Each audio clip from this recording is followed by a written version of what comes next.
AMD just screwed up big time, and now you can get FSR 4 on the Steam Deck and it works really well. After that, let's talk about how the Xbox full screen experience leaked as well, and it actually seems to be fixing Windows, but the performance is about what we expected. And finally, the mad lads over at Techland did it. Dying Light the Beast works on the Steam Deck. How's it going, everyone? As always, my name is Jimmy Champagne. This is Deck Ready, my channel all about the Steam Deck. The deal is still on the table. 100,000 subs, full video in my Dodge Viper. It's on the battery tender in my garage right now. If it doesn't happen by winter when I'm storing the car, I will do it in the spring. So like, get me to 100,000 subs. You will get a video in the Dodge Viper. You have my word. But let's get into the first news story here, because this one's pretty interesting. So when you look at DLSS, right, like they do new generations all the time. And I think NVIDIA's been at least decent about back supporting cards with new generations of DLSS. Like my 4090 laptop works well with DLSS 4. Of course, I can't take advantage of stuff like multi-frame generation, but jokes on NVIDIA, I don't use frame generation because I really don't like it. So it doesn't really matter. On the other hand, AMD with FSR 4 kind of put an artificial block on it to stop it from working on older generation AMD cards. And as someone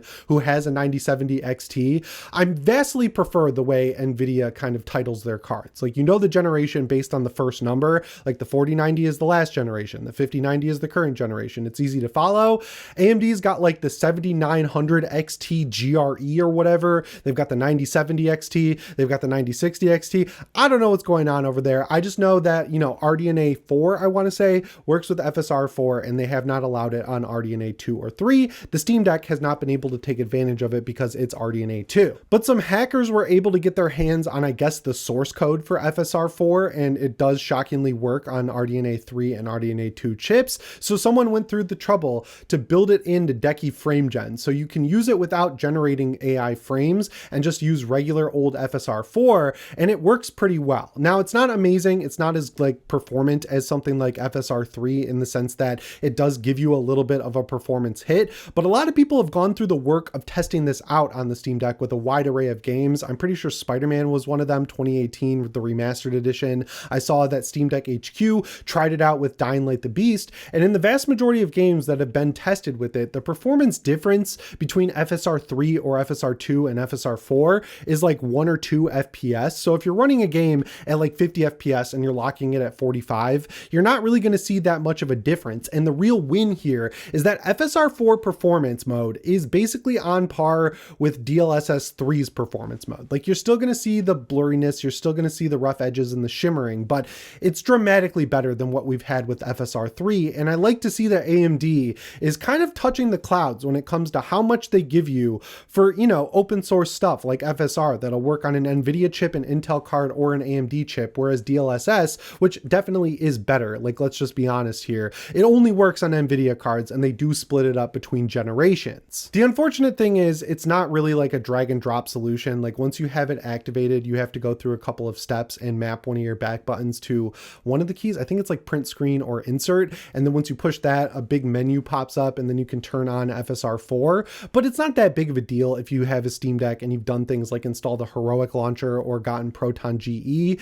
It's about that level of difficulty. So this is something that I feel like everyone should at least try out if you don't mind kind of digging into the desktop mode or Decky Loader just a little bit. The real win here would be if AMD could be convinced to just release it for everything at this point. Like, you know, the marketing cycle for the 9070 and 9070 XT is kind of over. They're in stores, they're at MSRP prices. I feel like the people who want the best performance are going to buy that anyway. I feel like it just helps AMD overall across the board to just release it for RDNA 2 and RDNA 3 devices like the Steam Deck and other devices like the PS5, because it's going to make you have good PR when you really need it. I don't think there's really that big of a loss there. And even though they might be hesitant to do it just because, you know, it does cause a little bit of a performance impact depending on what game you're playing, the fact that so many games don't really have a performance impact when you're using it on the Steam Deck, which is A, underpowered, and B, RDNA 2, leads me to believe that like people could figure it out, right? Like, all you have to do is say, oh, it's not working in this game,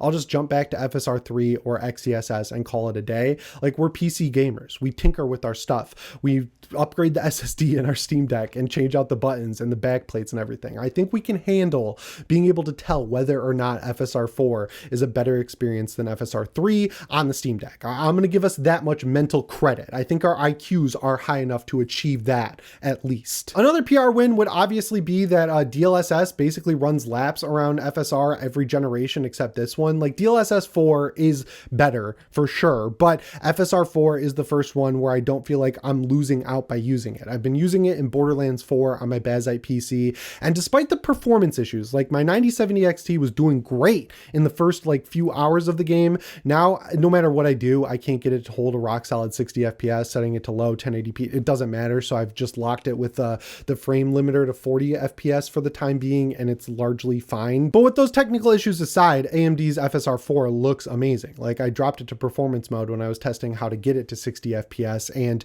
even though I couldn't get to 60 FPS, it did look a lot better than honestly like FSR 3 in balance mode on my Steam Deck or my NVIDIA computer down here, because some games still annoyingly lock you to using FSR. Like they buy exclusivity rights like the Epic Game Store does for upscalers these days. It's just like, come on, man, no one likes that. So yeah, I think this is a good thing overall. I've spread out screenshots on how exactly to do it as B-roll throughout this story. It's a free graphics boost for your Steam Deck that only has a very minimal performance drop-off, pretty much a best case scenario. So thanks for the screw up, AMD. Thanks to the hackers who figured this out. I just hope they release it for everyone on Steam Deck because, you know, like they made a partnership with Valve for the chip inside of the deck. Like they work directly with Valve. There's no bad blood there. It'd just be nice to see Valve kind of just take it one step further and be like, hey, let us use FSR 4 on the deck. People really want it. Look how much they're using it, right? But that brings me to the second news story here, which is really interesting because if you didn't know, when the Xbox Fullscreen experience comes out, it's going to be exclusive to the Xbox ROG Ally and Xbox ROG Ally X for a little bit. And that's kind of dumb because it's Windows, right? Like it's a Windows update that everything is eventually going to get. I'm sure it's just part of some deal they had to make with Asus, but I think it's kind of whack that Asus has had this partnership with Xbox for so long, like since the original ROG Ally White Edition, and then with the ROG Ally X. I feel like at bare minimum, those should get it too, right? Like it's not going to cause a performance impact. They're all basically using the same parts under the hood, except for the Z2 Extreme or the Z1 Extreme. And now it's leaked and we know that it works well on the original ROG Ally. So this is another situation where now that it's leaked, I hope Microsoft does the right thing and just releases it for all three of these handhelds at the same time. The original ROG Ally, the ROG Ally X, and then both Xbox ROG Allies. It's so confusing. There are so many ROG Allies. It would also be cool to see them take it one step further and release it for the Legion Go, the Legion Go S, the Legion Go 2. For the 10 of you who have the Legion Go 2 out there, I'm sure you'd appreciate the experience if you were able to take advantage of it. But thanks to some hardware tinkering, you are actually able to activate it if you upgrade to a preview version of Windows and then mess with the registry, which I am not doing. I have SteamOS installed on my ROG Ally X. I have it installed on my Legion Go S. I just like don't have the need for Windows on a handheld, but if you want to test it out, it seems like a medium to hard difficulty experience, and the performance gains are pretty decent. So what I've been predicting, and you know, everyone's been predicting it, I'm not like patting myself on the back or anything, is that they're just turning off some stuff in the background and it'll save you a little bit of RAM, which will make games run a little bit better when you're playing them on there and save you some battery life. That's exactly what's happening here. When you're in the game mode on your ROG Ally using the Xbox Fullscreen experience, it kills like 2 gigabytes of stuff in the background, and you know, you get a little bit better performance. So that's good. I like to see that because eventually at some point this will come to my NVIDIA 4090 PC and I'll have an Xbox experience on PC that I can navigate with the controller. And that's the biggest win here for me personally. Like the performance thing is fine. It's just not super relevant to me because I don't game on Windows all that much on handhelds, but being able to navigate this app with the controller, have things like Discord pulled in, have things like Steam pulled in, having it automatically scrape your SSD or SD card for games and automatically populate them, being able to interact with your friends, being able to use the Xbox Store. All of that is stuff that should have been on Windows a long time ago. And I want to give them credit for finally doing it. But like, again, it should have been on Windows a long time ago, and it is a huge win. But when you compare it to SteamOS, it's kind of in the same spot that SteamOS was in when it launched. And I'm not criticizing them for that. I understand that SteamOS was not in the best shape when it launched. Like I would call it one step above good enough. enough. You know, you got stuttering, you got slowdowns in the operating system, you got forced restarts, screens going black and everything like that. But Valve was very quick about updating it and getting everything fixed and adding new features as time went on. So with 3 years of public development, it's gotten to a really good spot.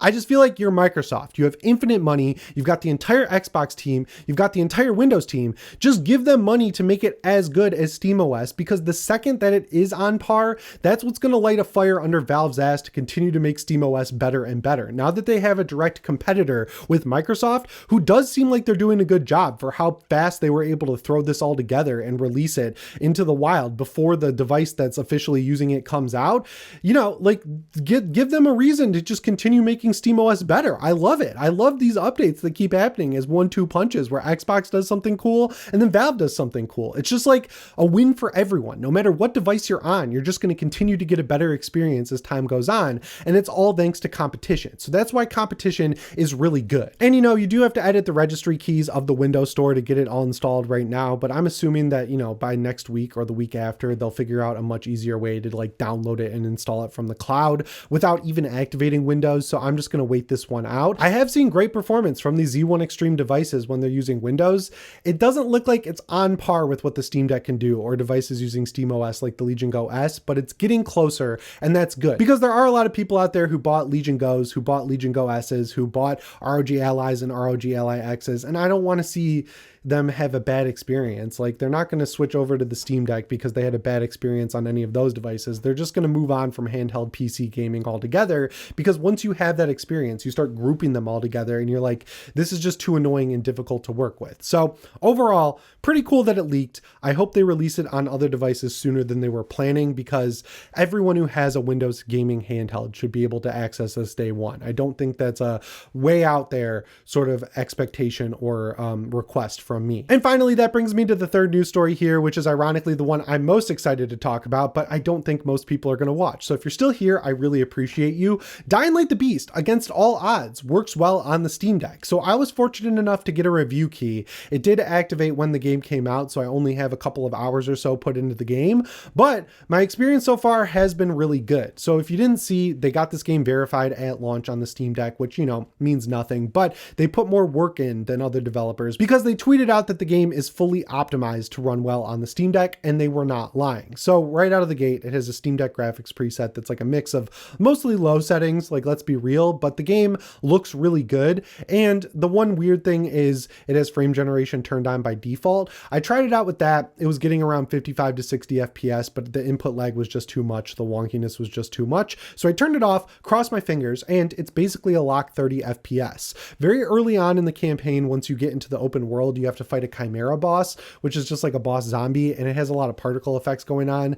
The frame rate was struggling a little bit there. It was dropping to like 27, 28. But outside of that, running around the open world, doing a lot of combat with a bunch of zombies, it has been a hard lock 30 FPS for me. And I'm sure that, you know, waiting for Deck Wizard or Santiago to do their videos, I'm pretty positive there is a graphics configuration here without frame generation that will get you a pretty hard lock 30 FPS in this game. And that will only help if you want to use frame generation, because if it's locked at 30, it's going to lock at 60 with frame generation. So it's a big win across the board. Going back to the first news story, Steam Deck HQ did try FSR 4, and they said the performance mode looks really good. Like, it's a very clean image and it's worth using if you want to go through the trouble. It did have some issues with frame generation with FSR 4, but the just regular old upscaler works great.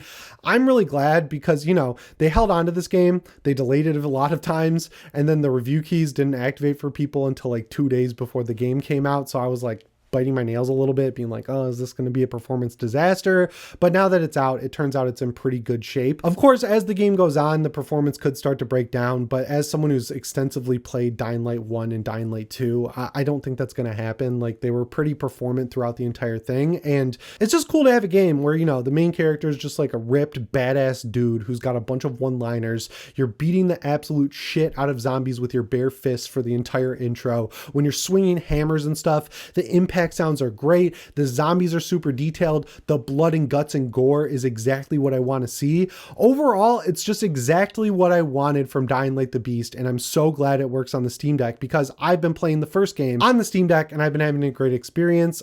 It's just like awesome. So I know there's a ton of games out right now between Borderlands 4, Silent Hill F coming up, and now this, then Ghost of Yotei is right around the corner if you have a PS5. Play some horror games, man. Like, everyone goes to these games like 6 months after they come out and they go, whoa, I'm mad I didn't buy this at launch. Buy horror games at launch. It's the best genre, objectively. I'm the horror guy. I can make calls like that. Anyway, guys, that's all I've got for you in today's video. As always, my name is Jimmy Champagne. I'll see you in the next one. Thanks for watching and shape on.